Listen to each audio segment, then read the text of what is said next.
Good morning, students. As today we are going to start with chapter number 4.6, Papa Panav's Special Christmas.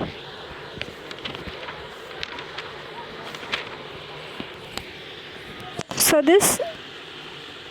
it's a short novel or short story, you can say. It is written by the writer Leo Tolstoy. He was a Russian writer who is regarded as the greatest author of all the time, and he used to write on the theme called Christmas theme. He is known for his lengthy novels such as War and Peace and Anna Karenina, and he was basically regarded for short story writer and especially for children's. He is a Leo Tolstoy. Now let's start with what exactly the chapter deals about or talks about. Papa Panav's Special Christmas. It was a Christmas Eve, and although it was still afternoon, lights had begun to appear in the shops and houses of the little Russian village, for the short winter day was nearly over. Excited children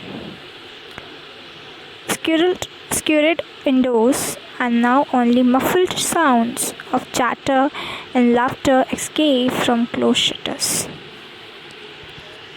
So, it was a special Christmas day, and Papa Panav was ready to celebrate this Christmas. The story has actually begun to appear in the shop, and especially in the little village. It's called Russian village. Like, it was a Christmas Eve, and although it was still afternoon, it was a Christmas Eve. The whole December month, it's a Christmas Eve, and it was still afternoon. Lights had begun to appear in the shops. Now, slowly, everybody started lighting their shops. Like, in our country, Diwali is the biggest festival. Same as if you go in different parts of the country, America, Russia, England, they celebrate Christmas. And there's a story behind it, why they celebrate this Christmas. We'll learn the story in the chapter 2. So slowly and gradually the lights had begun to appear in the shop and houses of the little Russian small. It's a story is actually taken place in Russian village. So every small house started lighting their houses. For the short winter day was nearly over. So it's a short winter day, 25th December, where Christmas people celebrate Christmas, and that too in our country also, India. And it was the birth of Jesus Christ. Excited children scurried indoors. Excited children were just scared. And now only muffled sounds, means only not loud sound, only muffled means not loud sound of chatter and laughter escape from closed shutters. Just light sound, you can say, not that loud. Old Papa Panav, the village shoemaker, stepped outside his shop to take one last look around. Old Papa Panav, the village shoemaker, he was a village shoemaker. Used to, I've seen village shoemaker used to make shoes. So stepped outside his shop to take one last look around. He was having a small shop of shoemaker in a small Russian village. So he just took one last look around.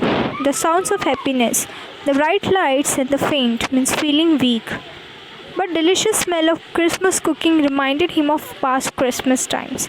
There was a delicious, people usually cook cookies, they bake cakes, they cook cookies, especially on Christmas, because they celebrate the birth of Jesus Christ.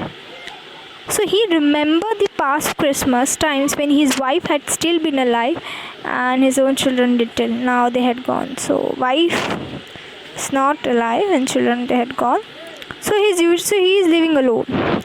So his usually cheerful face with a little laughter wrinkles behind the round steel spectacles looks sad now.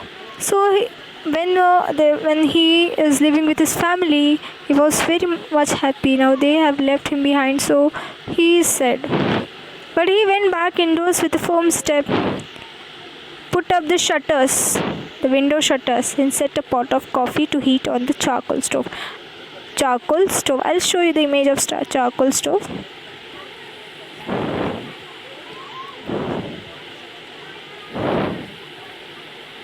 See, this is a charcoal stove. We can call it as a charcoal. You must have seen that how you must have eaten bhutta. See how they have heat. They heat the bhutta. So same. That's called a charcoal stove where he has put a coffee pot. Okay. So then with a sigh, in sadness, he settled in his big armchair. Armchair. Most of all, old people settle down in the armchair and relax themselves. Papa Pano did not often read, but tonight he pulled down the big old family Bible and slowly tracing the lines with one forefinger, he read about again the Christmas story. Whenever the Christmas come, we do watch the films, to watch the movies, and because we try to understand what exactly why do we celebrate the Christmas. So here also he opened up the new old family album and started reading the Bible. With the four fingers, he read again the Christmas story. He read how Mary and Joseph tried by the journey to Bethlehem, found no room for them at the inn, so that Mary's little baby was born in the cowshed, and the baby who was born in the cowshed was none other than Jesus Christ. So he read how Mary and Joseph's name of Jesus was born in Bethlehem. So when the Jesus was born, he was born in the cowshed because they was not having the room also. Oh dear, exclaimed Papa Pranav. If only they had come here. I would have given them my bed and I could have covered the baby with my patchwork quilt to keep him warm. He would have covered, he said that if he would have been there in those time, he would have given him the small baby bed. And I could have covered the baby, small baby with patchwork, needlework. It's a small cloth which we do with the needlework, patchwork, and quilt a warm bed to keep him warm. Small baby. But when Jesus was born, he was born in winter season, and they were not having a small cloth to cover the small baby too when Jesus was born. So that's why he exclaimed in a very sad way. He could have been there, he would have held there in such a way. He read on about the wise man who had come to see the baby Jesus. He had read about a wise man who had come to see baby Jesus, bringing him splendid gifts.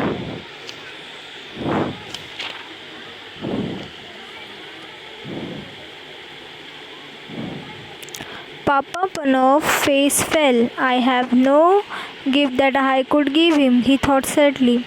So he thought that if I could have given him the gift, but I don't have. Then his face brightened. He put down the Bible, got up and stretched his long arms to the shelf high up in the little room. He took down a small dusty box and opened it. Inside was a perfect pair of tiny leather shoes. He was just imagining that if Jesus would have come, he would have given the small leather shoes. So he was having that one with him.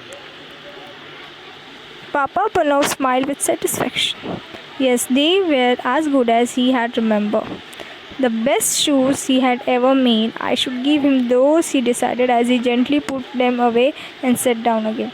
So he said that if Jesus will come, I'll definitely going to give the small leather shoes. He was feeling tired now, and the further he read the slipper, he started sleeping. The print began to dance before his eyes so that he closed them. Just for a minute, in no time at all, Papa Pono was fast asleep. So now he was tired, so he was fast asleep now. And as he slept, he dreamt that someone was in his room, and he knew at once, as one does in dreams, who the person was. It was Jesus. He slept, he was dreaming that someone was there in his room. He was dreaming, or he was feeling that someone is there in his room, as one does in dreams. who the person was. It was Jesus. He dreamed about Jesus in his dream. You have been wishing that you could see me, Papa Pano, he said kindly. Then look for me tomorrow. It will be Christmas Day and I will visit you. But look carefully, for I shall not tell you who I am. He dreamed about Jesus, and Jesus told him that in his dream, very kindly, you that look for me tomorrow. Tomorrow I'll be there. I'll come. It will be Christmas Day tomorrow and I will come and I will visit you. But look carefully, he said. The person, he had seen Jesus in his dream, and Jesus was telling that I'll come to you. You have to look carefully, for I shall not tell you who am I. I will come to you. You have to look me carefully, but I will not tell you that who am I. Papa Pano has dreamt about Jesus, because Papa Pano's heart is very kind and pure. He was always and almost thinking about Jesus. When at last Papa Pano awoke, the bells were ringing out and the thin light was flickering through the shutters. Bless my soul, said Papa Pano. It's a Christmas Day. Christmas Day started. All the bells started ringing and thin light was flickering. Lights were flickering. Every now and then lights were flickering. And then he said, bless my soul, it was a Christmas Day.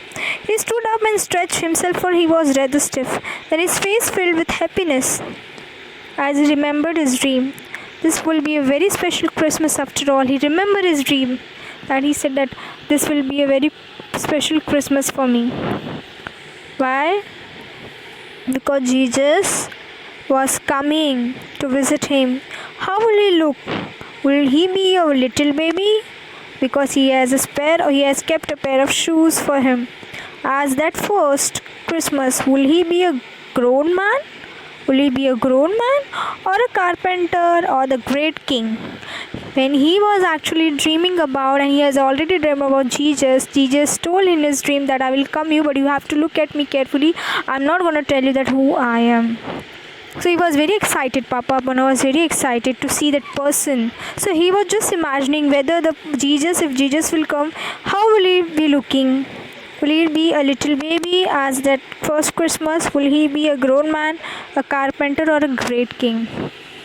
That he is God's son. He is a God's son. He must watch carefully. He said that I have to be very, I have to be very careful about, because he is a God's son. He must the whole day through, so that he recognize him however he came. He said that the whole day I'm going to recognize him, whosoever will come. So Papa Pano put on a special pot of coffee for this Christmas breakfast and took down the shutters and looked out of the window. The street was deserted, less crowd. There was no crowd, and no one staring yet. No one was excited. No one except the road sweeper. There was one person he saw, Papa Pano saw, and the person is sweeper, the one who is sweeping the roads. He looks as miserable and dirty as ever. See, you can see in the picture. And well he might. Whoever wanted to work on Christmas Day and in the raw, cold and bitter freezing mist of such a morning?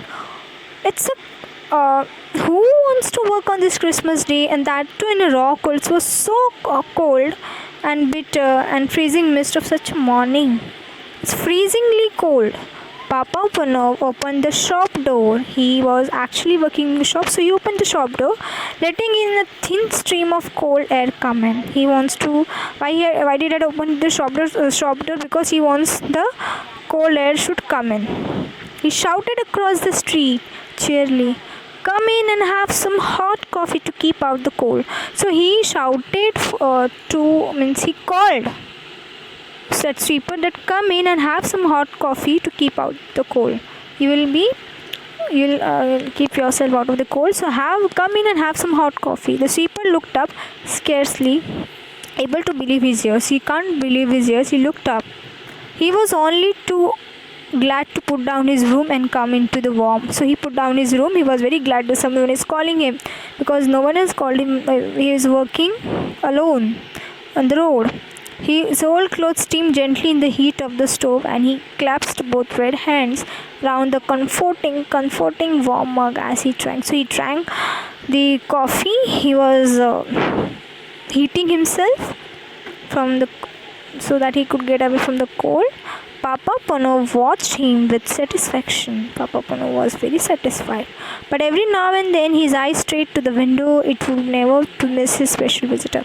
Papa Pano was actually looking for this special visitor because he has already dreamt in his dream that he just told him that I am going to come, but you'll have to watch me carefully. But okay.